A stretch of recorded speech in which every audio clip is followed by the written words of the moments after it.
The New York Jets have been forced into an impossible decision as fans, the media, and everyone else alike is pulling Jets general manager Darren Mougey in different ways with his NFL draft selection, his first ever time doing the draft. After last year, the Jets were forced into the same decision and made a bold choice that many have criticized, and now new GM Darren Mougey is going to have to do it again in the same situation, and we are going to break all of this down. What's up, guys? Welcome back to Jets Digest. It's Chris here, and we're going to jump right into things as always. And guys, if you're enjoying the content, make sure to subscribe. If you're part of that 73% that's not subscribed to Jets Digest, this is the place to be for all New York Jets news. We're having a bunch of fun on this channel.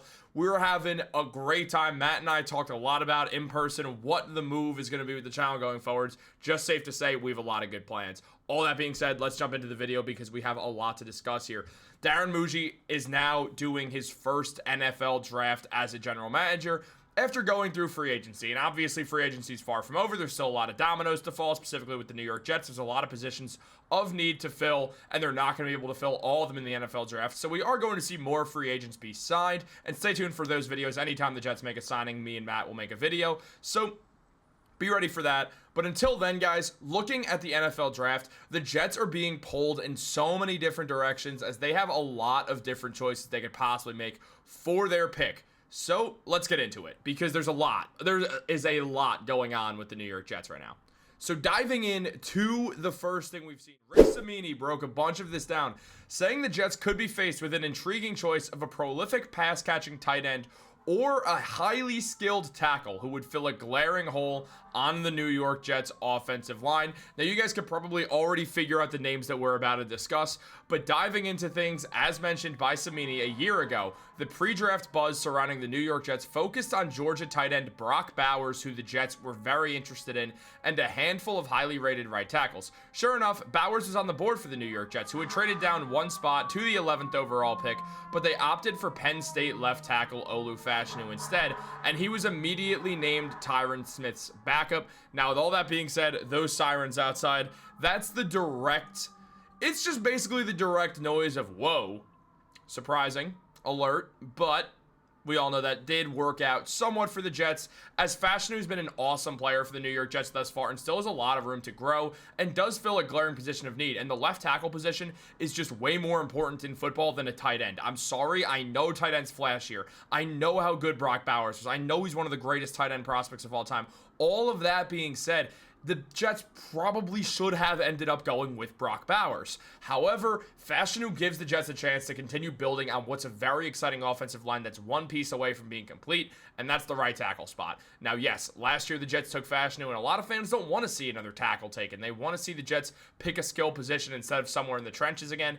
I'll be honest, I would rather a right tackle. If we're going to stay at 7th overall, I'd rather a right tackle than a tight end prospect who's not as good as Brock Bowers, because Tyler Warren is not as good of a prospect as Brock Bowers, which we have to mention. It's not like Tyler Warren's just the second Brock Bowers. He isn't the same level of prospect, so that's something important to note here.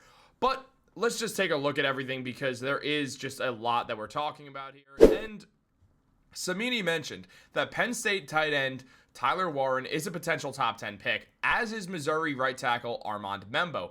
Both would fill needs for the Jets. The Jets did not re-sign Tyler Conklin, who went to the Los Angeles Chargers, and right tackle Morgan Moses, who signed with the New England Patriots, and they did not make any big moves to replace them. They added Stone Smart as their tight end. Stone Smart, funny enough, played for the Chargers, making Jeremy Ruckert the Jets' #1 tight end right now, and Chuck Wuma Okorafor, respectively, who is right now Moses' replacement. But the Jets also have Max Mitchell and a few other names as well who could fill into that role, but nothing exciting, nothing that you want to see as your starting right tackle. So the New York Jets do have a glaring hole there. They have two glaring holes in both tight end and right tackle. Now, the right tackle position makes more money than tight ends, so it makes more sense to be on a right tackle rookie contract. You'd rather that and be able to find some sort of tight end to fill the gap, or the Jets potentially going with Jeremy Ruckert because of the connection that he has to Justin Fields from their days at The Ohio State University, which would be kind of surprising to see. I still see Jeremy Ruckert being the tight end too, who would get involved a bit more, because considering how often the Jets are going to run the ball, adding more blocking to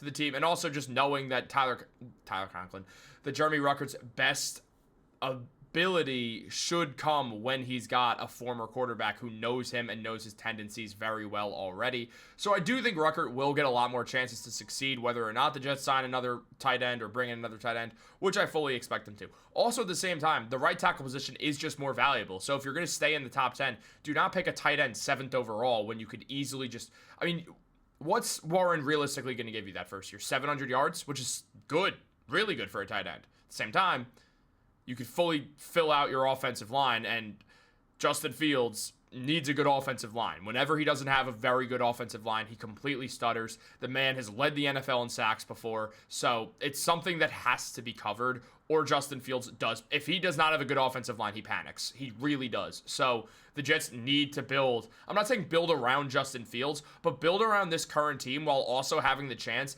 to fill out a young offensive line that features Olu Fashanu, potentially Armand Membo, or a different offensive lineman. On top of that, you have John Simpson, who's your veteran there. You have AVT, who's been awesome. It's just the health is the one concern with him. And then Joe Tippmann, who's a really exciting center to have. So the Jets would have a young, super exciting offensive line that it'd be impossible to look at and not get really hyped up to see how it works. However, the New York Jets, they do have more positions of need. And I understand that fans don't want to consistently just the offensive lineman get picked, but it is the right move where things stand right now. Now, taking a look at things, look, Brock Bowers, he's obviously been awesome for the Las Vegas Raiders. This is not what anyone should expect out of Tyler Warren in year one. Brock Bowers was a much better prospect than Tyler Warren was. Now, Tyler Warren's a great do-it-all guy, and he is going to be a great receiving tight end. He's probably going to be one of the best tight ends in the NFL, don't get me wrong. But at the same time, don't expect Tyler Warren to show up in the NFL and have 112 receptions with 1,194 yards with 10.7 yards per reception, 5 touchdowns. Don't expect that out of Tyler Warren, because Brock Bowers, again, much better prospect. And he was picked 13th overall? So it's not like we're all sitting here like, oh, well, that's why Brock Bowers was a top 5 pick. No, the one tight end to be a top 5 pick was Kyle Pitts, and that didn't work well. Yeah, he's good, don't get me wrong, but he's not great. Not exactly the greatest pick by the Falcons. So it is important to note that, and that can't be left unsaid. Now, the Jets, they did lose out on Tyler Conklin, which is not great. Conklin, very consistent tight end, had 51 receptions, 449 yards, which is 8.8 yards per reception with 4 touchdowns on the year. He was solid. I'm going to miss Tyler Conklin on the Jets. He was a very solid tight end, very just middle-of-the-road guy who gave you stability. So the Jets will miss him, and that is another glaring hole with their receivers. That is pretty weak right now.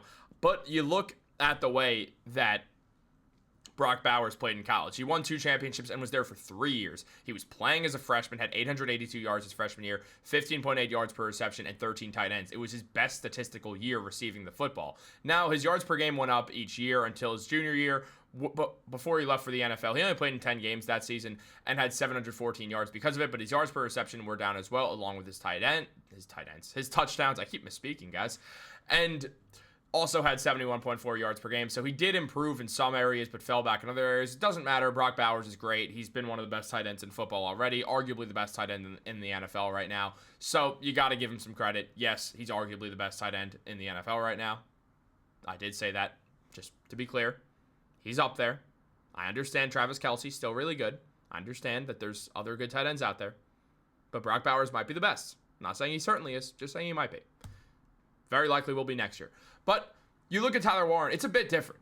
Warren got slow-rolled a bit because, he just did. He wasn't the same prospect that Brock Bowers was. He played 5 years he went to Penn State for 5 years, redshirted the first year, came back in his real freshman year, and then played 13 games, had 5 receptions, 61 yards, and then obviously not really featured in the offense as much as time went on. He grew and he grew and he grew until he led the Big Ten in receptions. So obviously a great year there. Had 1,233 yards, so a good season. And then looking back at Bowers, yes, Bowers never had a season like that. So it is important to note that Tyler Warren, his peak was real good. His final year was really good, and it's why he's a fringe top 10 pick right now. And look, if you're looking at a guy proportionally as a wide receiver who puts up numbers proportionally similar, so not these numbers, what would be similar to a wide receiver, so a lot more yards, or not a lot more receptions, but more receptions, a lot better yards per reception, more touchdowns,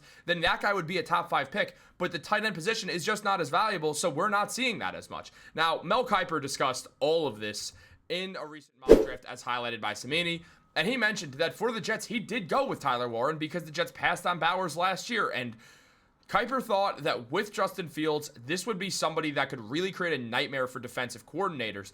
Kuiper saying that, I thought maybe you could find a right tackle down the line just a bit. Membo, he's tempting. I tell you, he's very tempting because he's a plug-and-play guy, as Warren would be. You can't take them both. You have to take one of the two. There's a pretty good chance they will both be there at 7, Membo or Warren. Take your pick. I don't think anyone could argue with either of those players. And that's the truth here. Look, at the end of the day, you can't really argue with one of them. I do think that the better pick, my lighting is insane right now, guys, but I do believe it just got better.